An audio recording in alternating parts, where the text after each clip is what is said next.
Hello everyone. आज के इस वीडियो में हम डिस्कस करने वाले हैं चैप्टर 3 ऑफ कंपनी लॉ।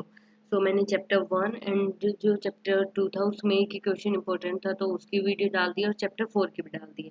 तो आज करेंगे chapter 3 of Indian company of company law. And ये बीकॉम ऑनर्स और बीकॉम प्रोग्राम दोनों कोर्सेज के लिए है, या फिर कोई भी आप जिस भी यूनिवर्सिटी के लिए पढ़ते हो जहाँ पे कंपनी लॉ है तो आप उसके लिए पढ़ सकते हो। स्पेसिफिकली मैं ये DU SOL DU और NC वेब के लिए बना रही हूँ। तो ठीक है, स्टार्ट करते हैं इसको। तो जो चैप्टर है वो है टाइप ऑफ कंपनीज, जिसमें हम दो बेसिस पे पढ़ेंगे। एक तो है on the basis of incorporation, दूसरा है on the basis of member. ठीक है, तो एक बार देखते हैं चैप्टर के जो मेन हेड है, सॉरी सब हेड है, वो क्या है। सबसे पहले इसमें देखेंगे कि कंपनी और पार्टनरशिप में क्या डिफरेंस होता है।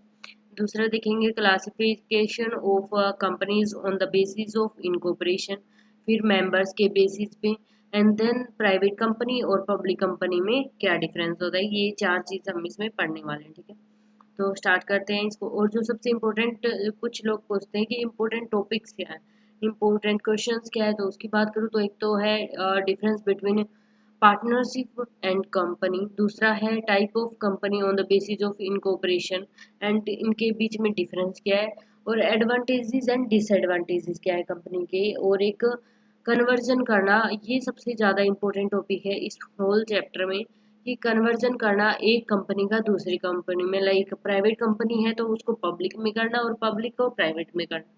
तो इसकी जो प्रोसेस है वो सबसे ज़्यादा इम्पोर्टेंट है। इस चैप्टर में आप कुछ पढ़ो या मत पढ़ो, लेकिन ये जो चीज़ है ये जरूर पढ़ना है आपको कि कन्वर्जन की प्रोसेस क्या होती है। ये सबसे ज़्यादा इम्पोर्टेंट है, हाईली इम्पोर्टेंट चीज़ है ये। ठीक है, उसके बाद बात करते हैं इस चैप्टर की। तो कंपनी एक बॉडी कॉर्पोरेट होती है और इनकॉर्पोरेटेड बिजनेस होता है ऑर्गेनाइजेशन का, जो कि रजिस्टर्ड होता है अंडर द कंपनी एक्ट 2013।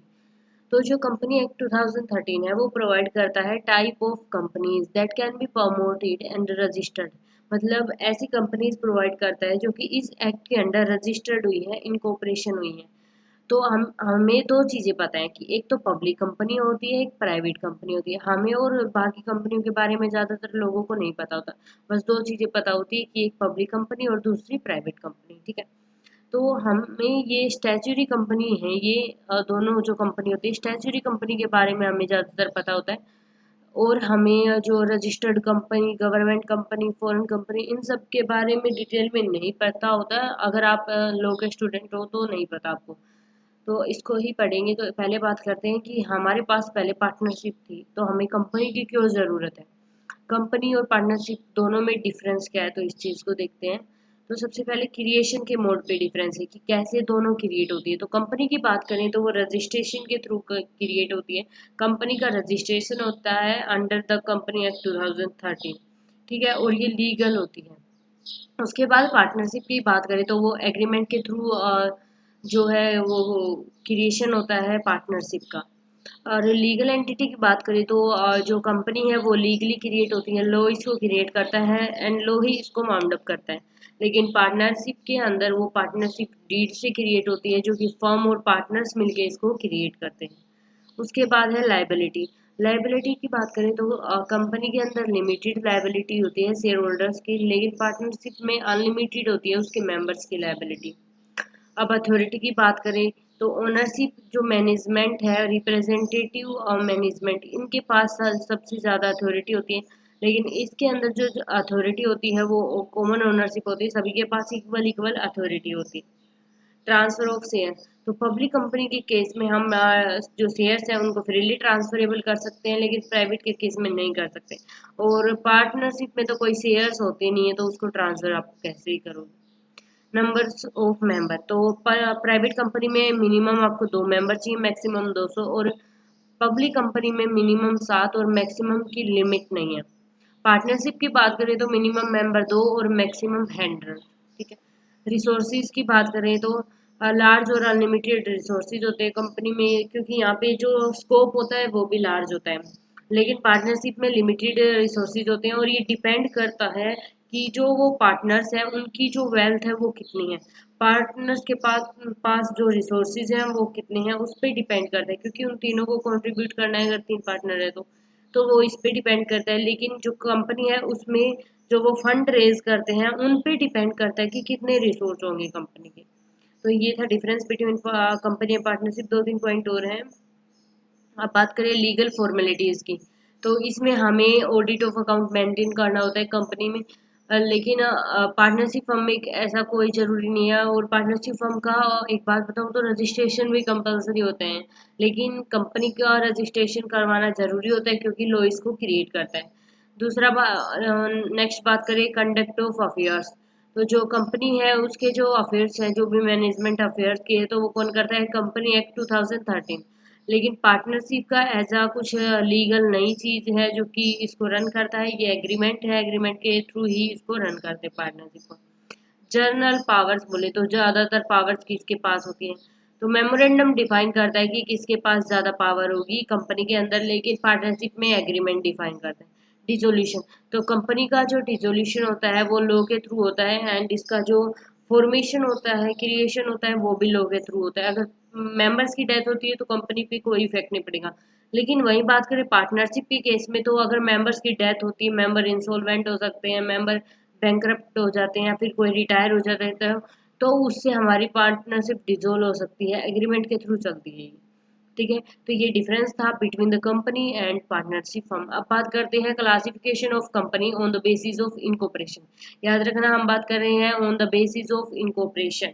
ठीक है, तो तीन तरीके से क्लासिफाई किया गया है कंपनीज को on the basis of incorporation. पहली रजिस्टर्ड कंपनी, दूसरी स्टैच्यूटरी कंपनी, तीसरी चार्टर्ड कंपनी। ठीक है, तीन तरीके से क्लासिफाई किया गया है। तो पहली बात करें रजिस्टर्ड कंपनी क्या होती है। ठीक है, तो इसकी बात करते हैं। कंपनी रजिस्टर्ड कंपनी वो होती है जो कि ऐसी कंपनी जो कि रजिस्टर्ड हुई है अंडर द कंपनी एक्ट 2013, जो ऑफिशियली सेटअप की गई है और रजिस्टर्ड कही है विद। किसने रजिस्टर की थी? रजिस्ट्रार ऑफ कंपनी ने, और फिर उससे उन्होंने सर्टिफिकेट लिया। एंड लाइक एक एक मैं समझाती हूँ एक बार।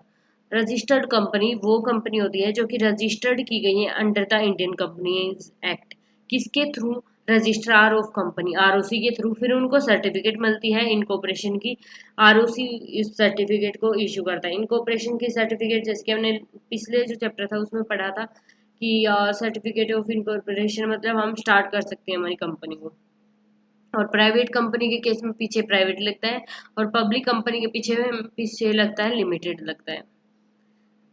उसके बाद रजिस्टर्ड कंपनी फिर से तीन पार्ट्स में क्लासीफाई है। Company limited by share, company limited by guarantee का, अनलिमिटेड कंपनी।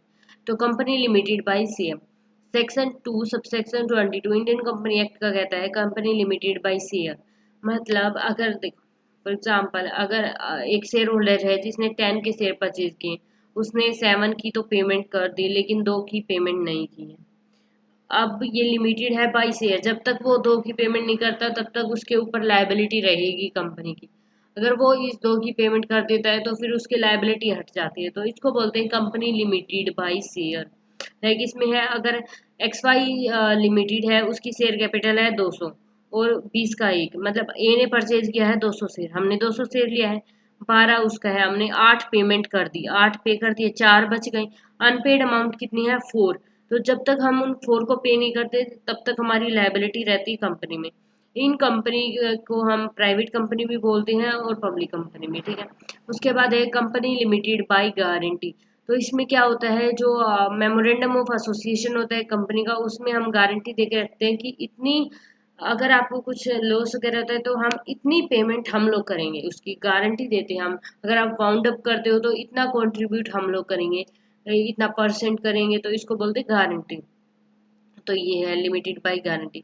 लाइक कुछ स्पोर्ट्स क्लब है, ट्रेड एसोसिएशन है, एनजीओ वगैरह है, वो उनको हम कहते हैं ना, हम 10% हम देंगे, आप ओपन तो करो, आप इसको रेगुलेट तो करो, फिर हम 10% इसमें देंगे। ठीक है, और कंपनीज विद अनलिमिटेड लायबिलिटी का मतलब होता है define that unlimited company not having limit. इस पे कोई लिमिट नहीं है लायबिलिटी ऑफ कंपनी पे। हर मेंबर की जो लायबिलिटी है वो अनलिमिटेड है। ये अनलिमिटेड, इनमें उनकी शेयर कैपिटल नहीं है। ठीक है, अनलिमिटेड का मतलब यहाँ पे आपके ऊपर कोई लायबिलिटी नहीं है, कोई उत्तरदायित्व नहीं है कि आपको पेमेंट करनी है। इसमें आप अनलिमिटेड लायबिलिटी है, आपकी पर्सनल चीजें नहीं वो की जाएंगी, उसमें आर्टिकल ऑफ एसोसिएशन में चीजें मेंशन होंगी। उसके बाद होता है statutory company. These companies are these are the companies which are created by special act of central government. ये एक ऐसी कंपनीज होती हैं जो कि क्रिएटेड की गई हैं through special act of the central government and the state legislature. इनको स्टैचुरी कंपनी बोलते हैं और ये कंपनी गवर्न की जाती है by the special act. Like reserve bank of India, ये कंपनी एक्ट के अंडर नहीं आता। स्टेट बैंक ऑफ इंडिया, ये भी कंपनी एक्ट के अंडर नहीं आता। LIC भी कंपनी एक्ट के अंडर नहीं आता। तो ये कुछ ऐसी कंपनीज हैं जो कि स्टैचुरी कंपनी है, मतलब ये कंपनी रेगुलेट नहीं की गई है under the Indian companies act. इनको क्रिएट किया गया है through a special act of the central and state legislature.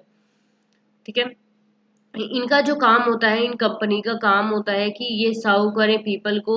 ये इनका मेन मोटिव प्रॉफिट अर्न करना नहीं होता, इनका काम होता है सर्व करें पीपल को।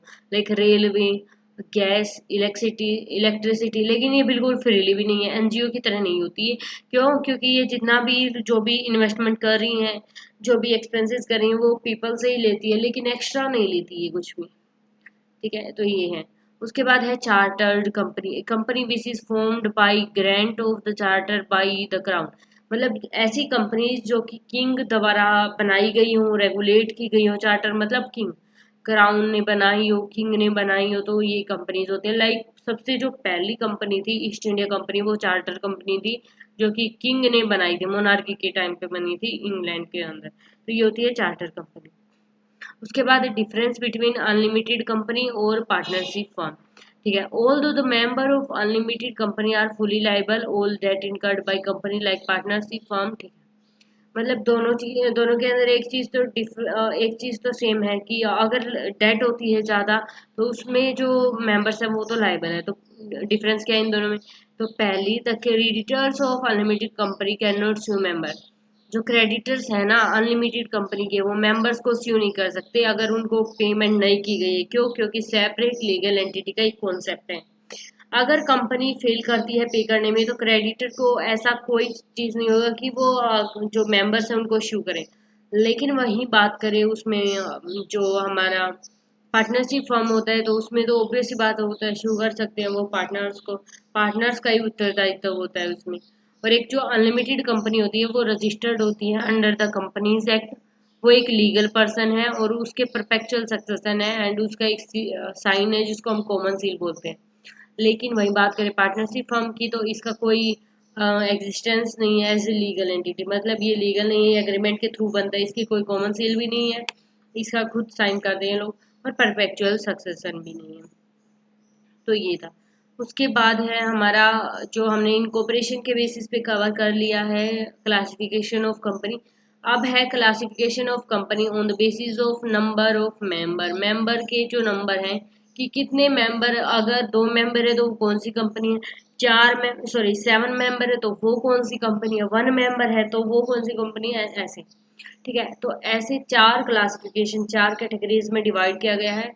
पहला पब्लिक कंपनी, दूसरा प्राइवेट कंपनी, तीसरा स्मॉल कंपनी, चौथा 1 पर्सन कंपनी। तो अगर बात करें पब्लिक कंपनी की, तो अकॉर्डिंग टू सेक्शन 271, ऐसी कंपनी जो कि प्राइवेट नहीं होती। दूसरी, उनकी जो मिनिमम पेड अप जो शेयर कैपिटल है वो 5 लाख हो या उससे ज़्यादा हो। ठीक है, और 7 और मोर मेंबर। पब्लिक कंपनी में 7 या फिर उससे ज़्यादा, मिनिमम तो 7 है और 200, सॉरी अनलिमिटेड है, मैक्सिमम कितने भी हो सकते हैं मैक्सिमम। और जो ये कंपनी है ये इनवाइट कर सकती है पब्लिक को कि वो आपके सब्सक्रिप्शन कर ले शेयर्स का, तो आप इस चैनल को सब्सक्राइब कर लो लाइक। उसके बाद है इनके जो रेस्ट्रिक्शंस नहीं होता उन मैक्सिमम, हाँ मैंने बताया अनलिमिटेड है, मैक्सिमम नंबर ऑफ मेंबर्स कितने भी हो सकते हैं। ठीक है, उसके बाद है इसमें, लाइक बात करें प्राइवेट कंपनी की, तो प्राइवेट कंपनी सेक्शन 268 में बताई गई है of the Indian companies act 2013। Private company मतलब जिनकी पेड अप शेयर वैल्यू में भी, मतलब इनको राइट टू जो ट्रांसफर है वो नहीं मिलता। इस पे कुछ पाबंद लगते हैं, कुछ बैन लगता है, रिस्ट्रिक्शंस लगते हैं। लेकिन वही बात करें पब्लिक कंपनी की, तो उनको फ्रीली राइट टू ट्रांसफर है शेयर्स का। इनके जो मैक्सिमम जो मेंबर है वो 200 होते हैं प्राइवेट कंपनी के, लेकिन पब्लिक कंपनी के अनलिमिटेड होते हैं। और अगर बात करें, ये इनवाइट नहीं कर सकती पब्लिक को सब्सक्राइब करने के लिए कोई भी सिक्योरिटी, मतलब शेयर डिबेंचर वगैरह, बॉन्ड वगैरह। सिक्योरिटी का मतलब ये होता है ये शेयर डिबेंचर बॉन्ड। तो इनको सब्सक्राइब करने के लिए इनवाइट नहीं कर सकते। लेकिन वही बात करें जो पब्लिक कंपनी है तो वो इनवाइट कर सकती है। ठीक है, उसमें ये हो गया। अब उसके बाद है कुछ ऐसी चीजें जो इंजॉय करती है प्राइवेट कंपनी इन इंडिया। तो प्राइवेट कंपनी लाइक इसमें अगर दो लोग होंगे तो प्राइवेट कंपनी हम बना सकते हैं, लेकिन वही पब्लिक कंपनी के लिए हमें 7 पर्सन की नीड होगी। प्राइवेट कंपनी को कोई प्रोस्पेक्टस बनाने की ज़रूरत नहीं है, लेकिन पब्लिक कंपनी को प्रोस्पेक्टस बनाना पड़ता है, जिसमें उसके जो सारे रूल्स एंड रेगुलेशंस है वो मेंशन होते हैं। शेयर कैपिटल में भी उसको कुछ जो है वो बेनिफिट मिलता है, फाइनेंशियल असिस्टेंस मिलता है शेयर कैपिटल में प्राइवेट कंपनी को रेदर देन पब्लिक कंपनी, ठीक है। डायरेक्टर्स में भी मिलता है, जो प्राइवेट कंपनी है उसके 2 डायरेक्टर होते हैं, लेकिन पब्लिक कंपनी के 7 होते हैं। प्राइवेट कंपनी को अपॉइंट नहीं करना होता कोई इंडिपेंडेंट डायरेक्टर, एंड इसमें रिटायर कर सकती है वो। उसके बाद है नंबर ऑफ डायरेक्टर्स। तो अगर बात करें मैक्सिमम, तो पब्लिक कंपनी के केस में जो मैक्सिमम नंबर है वो डायरेक्टर्स की, sorry which a person may be appointed to 20 in case of private company. हाँ, जो पब्लिक कंपनी के केस में 20 डायरेक्टर्स मैक्सिमम, सॉरी एक सेकेंड, जो पब्लिक कंपनी है उसके केस में 10 जो डायरेक्टर्स हैं वो मैक्सिमम होते हैं, लेकिन प्राइवेट कंपनी के केस में 20 डायरेक्टर्स, ठीक है। मैनेजरियल का रेमुनेशन का मतलब होता है, पब्लिक कंपनी में तो फिक्स होता है कि आपको इतना परसेंट इंक्रीज करना है, अब बोनस देना है लोगों को दिवाली के टाइम पे, लेकिन पब्लिक सॉरी प्राइवेट कंपनी में ऐसा कुछ फिक्स नहीं होता कि आपको 10% बढ़ाना है, ऐसा कोई नहीं होता। ऑडिट प्राइवेट कंपनी में ऑडिट बनाने की जरूरत नहीं है, ऑडिट ऑफ अकाउंट बनाने की जरूरत नहीं है, लेकिन पब्लिक में पड़ती है। उसके बाद जो हाईली इम्पोर्टेंट जो टॉपिक है और हाईली अंडररेटेड टॉपिक जो है, हम इसको पढ़ती नहीं छोड़ देते, लेकिन ये हाईली इम्पोर्टेंट है, मैं ये बात बता रही हूँ फिर से। Conversion of private limited company into public company, ये सबसे इम्पोर्टेंट है। तो सेक्शन 14 बताते हैं इंडियन कंपनीज एक्ट का कि कैसे हम लोग प्राइवेट कंपनी को कन्वर्ट कर सकते हैं पब्लिक कंपनी में, ठीक है। तो ये जो चीज़ है ये लिखी होती है आर्टिकल ऑफ एसोसिएशन में under section 40 which can not be complete, ठीक है। तो 3 मोड होते हैं कन्वर्जन करने के। पहला तो कन्वर्जन बाय डिफॉल्ट, दूसरा conversion bye operation of law, और तीसरा बाय चॉइस। एक तो हम डिफॉल्ट मतलब करना ही पड़ेगा चाहे कुछ हो जाए, और एक तो ऑपरेशन ऑफ लॉ, कानून करेगा उसका कन्वर्जन। कुछ शेयर कैपिटल बढ़ गई या फिर मेंबर्स बढ़ गई, ओनर्स बढ़ गई, तो करना ही पड़ेगा। और या फिर हमारी चॉइस है कि हम करना चाहते हैं। तो डिफॉल्ट का मतलब होता है मैंने private company makes a default in complying essential statutory requirement of company enjoy. मतलब एक ऐसी प्राइवेट कंपनी जो कि पब्लिक कंपनी के राइट्स हैं उनको एंजॉय करिए, like right to transfer share कर रही है, तो वो डिफॉल्टली उसको ट्रांसफर कर दिया जाएगा एक प्राइवेट कंपनी में, सॉरी पब्लिक कंपनी में। उसके बाद बात करें ऑपरेशन ऑफ लॉ, तो कर ही सकते हैं, अगर आप कोई भी रूल फॉलो नहीं कर रहे तो लॉ कर देगा। और चॉइस के थ्रू क्या होता है, हम आर्टिकल ऑफ एसोसिएशन मेंशन करते हैं, उसमें स्पेशल रिजोल्यूशन के थ्रू एक जनरल मीटिंग में हम ट्रांसफर करने के लिए अप्लाई करते हैं। तो इसकी जो प्रोसीजर होती है वो बड़ी सिंपल प्रोसीजर है। इसकी जो प्रोसीजर है उसमें जो पहला स्टेप है, हमें पहले मीटिंग बुलानी पड़ेगी बोर्ड ऑफ डायरेक्टर्स की। उस मीटिंग में हमें एक रिजोल्यूशन पास करना होगा, और उस पे बोर्ड ऑफ डायरेक्टर